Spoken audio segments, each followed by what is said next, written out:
ƙawata, na ji daɗin ziyarar nan taki sosai, kuma sai a gaishe da su umma, sai ki bi kuma a hankali da unguwan nan.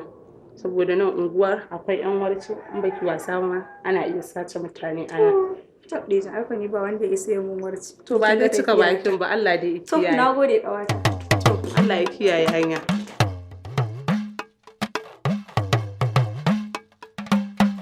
Garin da sai a hankali, wallahi. Kai!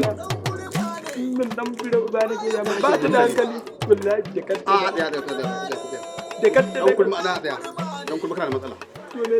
Yan kwanakin nan tsakanin da kana sama a cikin masifa. Ran nan ka sa sun ci goma. Ƙwarai kuwa. Wallahi ba matsala. Ba ta matsala ba. Ni matsala a ɗaya. Ƙwarai kuwa. Ni da kanta da ku kwato. Da ma alheri. Ni na ba ku nan. Ɗaukar magana, ɗan gulma ne, ɗan gulma ne. Baya jin magana, da kai magana, waya. Ba na gani.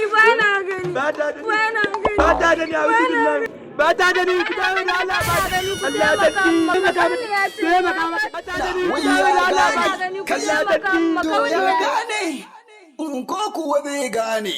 Da matsala. An dima na mata muka to kai baka samu kai abun nan ba. Kai kadan ba ta da ni ya guri mun gwada gatti. Ya guri da lafiya. Ka dawo mana masifa. Kai baka samu kai abun nan fa. Amma ko ka